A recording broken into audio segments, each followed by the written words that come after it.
आप देख रहे हैं जय भारत टीवी। शुरुआती दौर में स्वाभाविक रूप से भारी भीड़ एकदम से उमड़ गई थी, तो थोड़ा कुछ कठिनाइयाँ आई, लेकिन अब हमारे धाम है उनमें व्यवस्था पटरी पे है। इस पंजीकरण अनिवार्य किए जाने से जो अनावश्यक दबाव जो पड़ रहा था यात्रा पे वो नहीं पड़ेगा। हमारी जो व्यवस्थाएं हैं वो सुदृढ़ रहेंगी, सुचारू रहेंगी। भगवान के दरबार में कोई बड़ा छोटा नहीं होता, कोई VIP नहीं होता है। अभी क्या है कि कई लोगों को पोस्ट कोविड इफेक्ट भी देखने को मिल रहा है कि ऐसे लोगों को अपने डॉक्टर्स से सलाह लेकर के तभी यात्रा पर निकलना चाहिए। नमस्कार, स्वागत है आप सभी का जय भारत टीवी में। मैं हूं अंकित काला। उत्तराखंड की प्रसिद्ध चारधाम यात्रा अपने चरम पर है। लगातार श्रद्धालुओं का तांता चारधामों में देखने को मिल रहा है। इस बार बड़ी संख्या में श्रद्धालु चारों धामों के दर्शन करने के लिए पहुंचे। अब तक करीब 3.5 लाख से ज़्यादा श्रद्धालु दर्शन कर चुके हैं। हाल फिलहाल में सरकार की ओर से कुछ एक नियमों में बदलाव भी किए गए हैं जिससे व्यवस्था बनी रहे। अब बद्री केदार मंदिर समिति की तरफ से क्या कुछ व्यवस्थाएं वहां पर संचालित की जा रही है, किस तरीके से इतनी भीड़ को एकजुट रखने की कवायद की जा रही है, तो इस पर बातचीत के लिए हमारे साथ बद्री केदार मंदिर समिति के अध्यक्ष अजेंद्र अजय जी हमारे साथ हैं। सर, आपका बहुत बहुत स्वागत है। जवाब धन्यवाद। इस बार तो सर बहुत ऐतिहासिक भीड़ आ रही है। अब तक हमें जो जानकारी है कि 10 लाख से ज़्यादा लोगों ने रजिस्ट्रेशन भी करा रखा है और 3.5 लाख लोग इसमें दर्शन कर चुके हैं। तो कैसे मंदिर समिति इतनी बड़ी श्रद्धालुओं की भीड़ को हैंडल कर रहा है? देखिए, जो यात्रा है, यात्रा व्यवस्था को लेकर के बद्रीनाथ केदारनाथ मंदिर समिति काफ़ी पूर्व से ही एक्टिव थी और हमारे स्तर से यात्रा व्यवस्था को लेकर जो भी तैयारियां होनी थी उसके लिए हम लगातार काम कर रहे थे। जो यात्रा से जुड़े हुए जो विभिन्न विभाग हैं, एजेंसियां, उनके साथ में समन्वय स्थापित करके उनके साथ में बैठक करके हम अपनी तैयारियों को अंजाम दे रहे थे।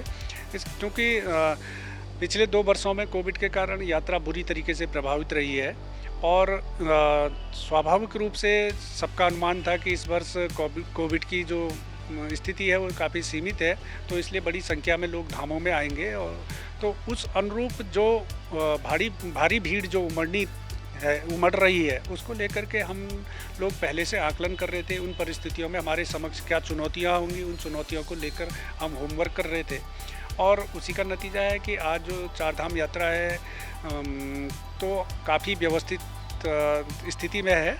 शुरुआती दौर में स्वाभाविक रूप से भारी भीड़ एकदम से उमड़ गई थी, तो थोड़ा कुछ कठिनाइयाँ आई, लेकिन अब जो हमारे धाम है उनमें व्यवस्था पटरी पे है।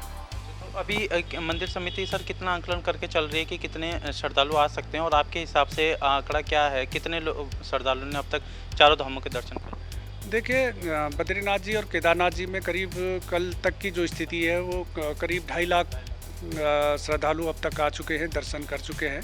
और क्योंकि वर्तमान में जो जिस प्रकार से भारी भीड़ उमड़ रही थी उसको देखते हुए हम लोग भी खुद सरकार से हमने भी आग्रह किया था कि रेगुलेट किया जाना चाहिए यात्रा को और उसके लिए पंजीकरण की व्यवस्था को अनिवार्य किया जाना चाहिए। तो अभी सरकार ने उसको पंजीकरण को अनिवार्य कर दिया है और जो केदारनाथ जी में 13,000 लोगों के प्रतिदिन दर्शन की अनुमति रखी है। इसी प्रकार बद्रीनाथ जी में 16,000 यात्रियों के अनुमति की प्रक्रिया को स्वीकृति वो करी है। तो इससे इस पंजीकरण अनिवार्य किए जाने से जो अनावश्यक दबाव जो पड़ रहा था यात्रा पे वो नहीं पड़ेगा और हमारी जो व्यवस्थाएं हैं वो सुदृढ़ रहेंगी, सुचारू रहेंगी। एक तीर्थ पुरोहित कह रहे हैं सर कि रजिस्ट्रेशन की प्रक्रिया को ख़त्म होना चाहिए, जो श्रद्धालु आ रहे हैं उनको आने देना चाहिए। देखिए, ये जो भी हमारे धाम है ये हिमालयी क्षेत्र में है और वहाँ विकट भौगोलिक परिस्थितियाँ हैं। वहाँ पर जलवायु पल पल बदलता रहता है, मौसम पल पल बदलता रहता है, चुनौतियाँ काफ़ी हैं। तो इसलिए कुछ ना कुछ नियंत्रण सरकार की तरफ से होना चाहिए, क्योंकि कल के दिन में कोई दुर्घटना हो जाती है, किसी प्रकार की आपदा की स्थिति आती है तो फिर उसमें कठिनाई होगी। इसलिए पहले से सरकार ने इसीलिए एहतियाती कदम उठाए हैं। समिति इस फैसले को कैसे देखते हैं सर कि मुख्यमंत्री ने कहा है कि जो भी VIP जो मूवमेंट होगा उसको, इस व्यवस्था को ख़त्म कर दिया जाएगा, जो भी मंदिर में जा रहा है वो एक आम श्रद्धालु की तरह जाएगा। तो मंदिर समिति इस फैसले को कैसे देखते हो, क्या ये व्यवस्था लागू होने लगी? देखिए, मुख्यमंत्री जी ने जो निर्देश दिए हैं स्वाभाविक रूप से वो सही है कि भगवान के दरबार में कोई बड़ा छोटा नहीं होता, कोई VIP नहीं होता है। तो उसके लिए अभी जो आदेश है उस आदेश की हम प्रतीक्षा कर रहे हैं और बाकी जो मुख्यमंत्री जी ने निर्देश दिए उस अनुरूप में VIP दर्शनों पर रोक लगा दी गई है। एक और अंतिम सवाल है, लगातार श्रद्धालु की संख्या तो बढ़ रही है लेकिन कई ऐसे श्रद्धालु हैं वो उनकी मौत भी हो रही है। तो आपके पास क्या जानकारी, कितने श्रद्धालु की मौत हो चुकी है और जो ऐसे लोग आ रहे हैं उनसे क्या आपकी अपील रही? देखिए, अब तक जो ये आंकड़ा है चारों धामों का, ये करीब 2 दर्जन लोगों के मृत्यु की सूचना है। तो उसमें जैसे मैंने पहले भी कहा कि जो ये हमारे धाम है ये हिमालयी क्षेत्र में है और वहाँ पर भौगोलिक परिस्थितियाँ बहुत विकट है, वहाँ की जलवायु बहुत विकट है, मौसम पल पल में बदलता रहता है, हाड़ कंपाती ठंड होती है। तो ऐसी स्थिति में क्योंकि वहाँ पर ऑक्सीजन की भी कमी रहती है, तो स्वाभाविक जो मृत्यु अभी तक हुई हैं ये कोई एक्सीडेंटल नहीं है, ये स्वाभाविक रूप से हुई है। ज़्यादातर जो मौतें हुई है वो कार्डियक प्रॉब्लम के कारण हुई है।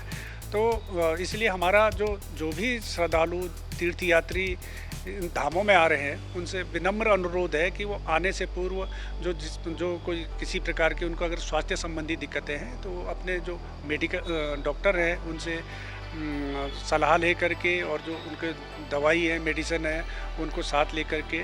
और दूसरी बात यह है कि जो वहाँ पर आ रहे हैं आने से पूर्व वहाँ पर अपने आवास इत्यादि के लिए होटल लॉज जो भी है उनमें पहले से बुकिंग करा करके कंफर्मेशन ले करके तभी धामों को आए। स्वास्थ्य विभाग की तरफ से ऐसा कोई कैंप लगाए जा रहे हैं सर जिसमें कि मरीजों की जांच की जा रही है? देखिए, सरकार के स्तर से और कई अन्य जो प्राइवेट एजेंसियां हैं उनके स्तर से भी वहाँ पर धामों में मेडिकल फैसिलिटी दी गई है, डॉक्टर्स, मेडिसिन, इक्विपमेंट, इस तरीके के सारी सुविधाएं हैं। लेकिन क्योंकि वहाँ का जैसे मैंने पहले भी कहा कि जलवायु और वहाँ की भौगोलिक परिस्थिति विकट है, तो इसलिए ऐसी स्थिति में थोड़ा दिक्कतें आती हैं। जो ज़्यादा उम्र के लोग हैं उन्हें ज़्यादा, खास करके जो ज़्यादा उम्र के लोग हैं तो बीमार हैं, या फिर अभी क्या है कि कई लोगों को पोस्ट कोविड इफेक्ट भी देखने को मिल रहा है। तो ऐसी स्थिति में मैंने जैसे पहले भी कहा कि ऐसे लोगों को अपने डॉक्टर्स से सलाह लेकर के उचित परामर्श लेकर के तभी यात्रा पर निकलना चाहिए। आपने जयभारत टीवी के लिए समय निकाला, थैंक यू सो मच। तो ये थे अजेंद्र अजय जो कि बद्री केदार मंदिर समिति के अध्यक्ष हैं, जो बता रहे हैं कि किस तरीके से व्यवस्था की गई। साथ ही साथ जो मुख्यमंत्री पुष्कर सिंह धामी की तरफ से कहा गया है कि जो वीआईपी मूवमेंट की जो व्यवस्था थी उसको ख़त्म कर देगा, तो उसको लेकर के अभी बद्री केदार मंदिर समिति के जो है उस आदेश का इंतजार कर रही है और उसके बाद ही अनुपालन होगा। इसके साथ ही साथ समिति के अध्यक्ष ये कह रहे हैं कि जो उम्रदराज लोग हैं, जो बीमार हैं, ऐसे श्रद्धालुओं को यात्रा करने से बचना चाहिए और कोशिश करनी चाहिए कि फ़िलहाल वो अपनी यात्रा को ना करें। तो इस तरीके से ये जो बातचीत आपने सुनी बद्री केदार मंदिर समिति के अध्यक्ष अजेंद्र अजय से ने बताई हमें कि किस तरीके की व्यवस्था की है। बहरहाल अगर आपको हमारा काम पसंद आ रहा है, ये वीडियो पसंद आया है, तो इस वीडियो को ज़्यादा से ज़्यादा लोगों को शेयर कीजिएगा, चैनल को भी सब्सक्राइब कीजिएगा, साथ ही बेल आइकन को भी प्रेस कीजिएगा ताकि लेटेस्ट वीडियो की अपडेट आप तक पहुँचती रहे। अपने सहयोगी प्रतीक के साथ मैं अंकित काला, जयभारत टीवी, देहरादून।